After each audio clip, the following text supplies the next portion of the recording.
i sidste måned af sommerferien, og hvis du sidder og stadigvæk har ferie derude, og du gerne vil ud og rejse lidt, hvilken af de 5 største byer i Danmark skulle du så rejse til?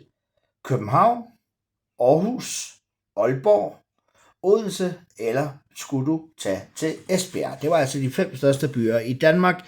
Hvor skal vi hen? Hvad skal vi tage og køre hen i vores bil, eller hvad vi tager på cykel, eller hvad? Her kommer, hvad Julet siger, hvor vi skal hen. Og vi spørger Julet, får det til at dreje.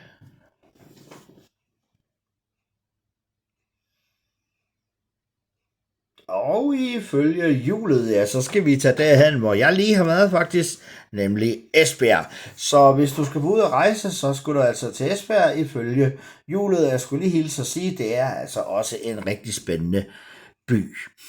Husk at subscribe, del og like, og gerne abonnere på den her kanal her, så kommer der altså endnu flere videoer i fremtiden.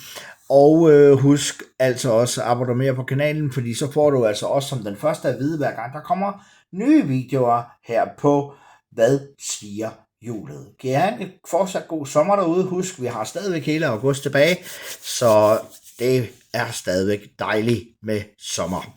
Kan I have det godt, til vi ses igen til Hvad siger Julet. Hej!